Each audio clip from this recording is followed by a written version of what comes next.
जय श्री राम दोस्तों। नेहा सिंह राठौड़ ऑपरेशन सिंदूर पर बयानबाजी करके फंस तो गई है। यह वीडियो उसकी रियलिटी को एक्सपोज करता है। नेहा सिंह कहती हैं कि गायिका को हमेशा विपक्ष की भूमिका में रहना चाहिए, सरकार के साथ नहीं।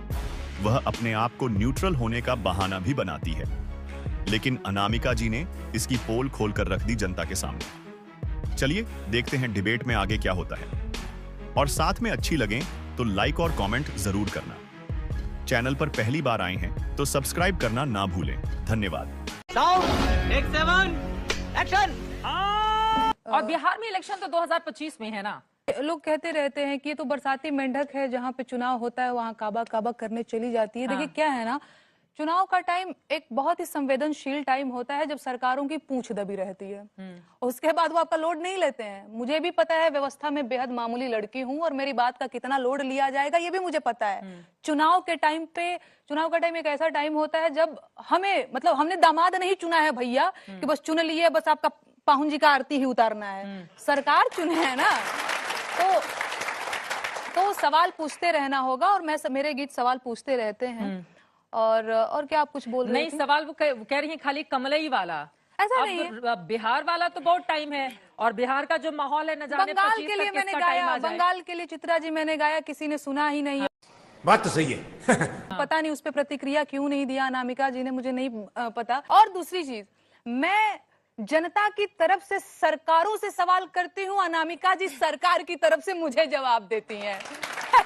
ये बड़ी इंटरेस्टिंग बात है। खैर वो सब छोड़िए, मैं इस मुद्दे पे बहस नहीं करना चाहती हूँ। नहीं, मुद्दे पर बहस हो रही है। नहीं तो फिर मैं दोबारा बोल कर ही सकते हैं। नहीं, मैं मुद्दे पर ही बहस हो रही है, इसलिए आप लोग यहाँ पर भी बैठी हुई हैं। फिर मैं दोबारा काबा काबा और बाबा मामा हर जगह क्यों छाया हुआ है? आपसे अपनी टर्न का इंतजार करूं, या मुझे यदि जवाब देना नहीं, बिल्कुल बिल्कुल नहीं। देखिए, मैं पहली बात तो ये है कि वो कह रही है बंगाल पर भी किया, आपको नजर नहीं आया, बिहार वाला भी दिखता नहीं है। अनामिका जान, वो क्या है कि चित्रा जी, मैं बंगाल पे काबा का इंतजार करती रही, वहां कहीं काबा नहीं था। हीरा हीरा हीरा, तो मैं अब भाई काबा होगा, प्रश्न होगा तो उसका उत्तर भी होगा, और प्रश्न जनता की तरफ से पूछा जाएगा। तो नेहा जी, आपको ये गलतफहमी है कि उत्तर आपको दिया जा रहा है।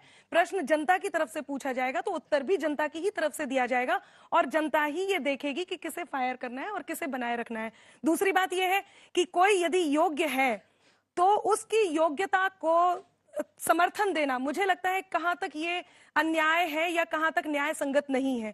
तीसरी और एक बहुत जरूरी बात, जब ये कहा जा रहा है, पिछले दिनों बहुत सारी बातें आई हैं कि आप सरकार की तरफ से बोलते हो, सरकार की तरफ से बोलते हो। आज भी आई है, तुरंत थोड़ी बिल्कुल अभी आई हैं, और आप ही के इसी चैनल पे एक तमगा भी लगा दिया गया था सरकार की तरफ से बोलने के लिए। तो मैं आप लोगों को एक बात बहुत अच्छे से स्पष्ट कर देती हूँ, बात सरकार की तरफ से बोलने की नहीं है, बात किसी एक विचार के समर्थन की है।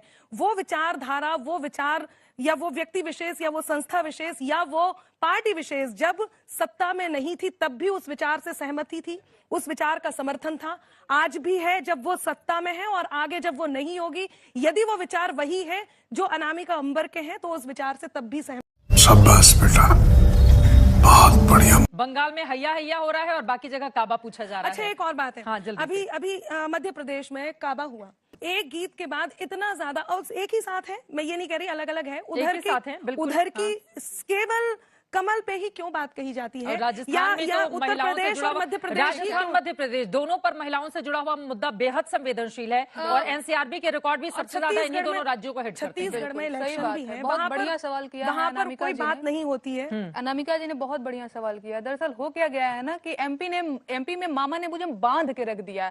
सबसे पहले तो सीधी के हबीबगंज में एफआईआर दर्ज कराया, फिर इंदौर में करा दिया, मैं बताती हूँ, फिर छतरपुर में, और इसके बाद फिर अभी नया सिंगरौली में। अब बताइए, मुझे तो एकदम घेर दिया है आपने। इसका मतलब मुझे बाहर जनता का प्रश्न नहीं है, ये आप पे एफआईआर हुआ है इसलिए प्रश्न है। नो, मेरी बात मतलब यही है। अरे मेरी बात सुन लीजिए, क्यों इतना बोल रही हैं? मेरे को मेरी बात कंप्लीट हो जाने दीजिए। नेहा जी, मेरी बात कंप्लीट हो जाने दीजिए महाराज। बोलना भी हूँ, क्या करिए, बोल। आप बोल रही थी, मैंने कुछ बोला अनामिका जी? हाँ, मैंने बोला तब भी बोला। देखिए वैसे भी हम देखिए मेरा बहस आपसे नहीं है। देखिए मेरा बहस आपसे नहीं है। मैं जनता के गीत गाती हूँ अनामिका जी, कहाँ नहीं, सुनिए मेरी बात। तो आपने कहा राजस्थान और छत्तीसगढ़ नहीं जा रही। भैया एमपी से मौका मिले, एमपी में छोड़े मामा तब तो हम जाए कहीं। 4-4 जगह FIR कराए, हर महीने में 4 बार मुझे एमपी जाना पड़ रहा है। क्यों भाई FIR दर्ज हुआ बात पर? हाँ, FIR इस बात पे दर्ज हुआ है कि मैंने एक कार्टून शेयर किया जिसपे एक जो आदमी है जो भाजपा का प्रतिनिधि था और वो सबको उसके ड्रेस को लेकर आपने हाँ, उसके ड्रेस को लेकर के ये कहा कि मैंने आरएसएस के गणवेश को डिफेम करने की कोशिश की है, जबकि आरएसएस का गणवेश तो हाफ पैंट से फुल पैंट 2016 में ही हो गया था। तो भैया कहाँ से आपका गणवेश डिफेम करने की कोशिश कर रहे हैं? लेकिन अभी भी रिजेंबल तो होता है ना, मैं आपको बता रही हूँ, जब उस कपड़े को देखा जाएगा तो लगेगा कि वो आरएसएस का है। ये तो चोर की दाढ़ी में तिनका वाली बात हो गई ना, कि आप अपनी सहूलियत से ढूंढ रहे हैं। दूसरी चीज क्या है ना कि एमपी में काबा पार्ट 1 कमिंग सून, वो टाइटल में वो दिक्कत कर गई। इनको ये लगा कि यूपी में काबा इस लड़की ने गाया तो जनता ने हाथों हाथ ले लिया। फायदा क्या हुआ फिर? बाबा आ गए। नहीं, तो मेरा काम सरकार बनाना और बिगाड़ना नहीं है चित्रा। झूठ पे झूठ बोलती जा रही है, शर्म नहीं आती? बच्चे प्लीज मेरा यकीन करो, मैं सच बोल रही हूँ। और कितना झूठ बोलेगी और क्या क्या सच सुनूं तुम्हारा? लेकिन आपकी जो लाइनें हैं, गाने हैं, उनको विपक्षी दल इस्तेमाल करते हैं। देखिए, मैं तो कह रही हूँ, चुनाव प्रचार का हथियार बनाते हैं। आम जनता को इससे सत्ता पक्ष को दिक्कत होती है। आम जनता को, लोक कलाकार को, साहित्यकार को, कवि को, कवयित्री को विपक्ष की भूमिका में रहना चाहिए। ठीक है, और जो विपक्ष की भूमिका में नहीं है, सरकार की तरफ से बैटिंग कर रहा है, उसको मैं कहती हूँ सरकारी कवि। ठीक है, आप ही के लिए है अनामिका। देखिए, हाँ, तो एक बार यही से जवाब ले लीजिए। मुझे जवाब अभी देना ही है। मैं सरकारों के पास मुझे अब मेरा ही टर्न है, मुझे ही बोलने दीजिए। और बहुत धन्यवाद आप रुकने के लिए। मैं आपको बता दूं, ये जो एक बात कह देते ना कि आपने पूछ दबी, आप पूछ दबाने की कोशिश करना बंद कर दीजिए। इसका कारण ये है कि मैंने फिर ये कहा है, जब ये विचारधारा सत्ता में नहीं थी, मैं तब भी लिख रही थी और अभी भी लिख रही हूं और आगे भी लिख रही हूं।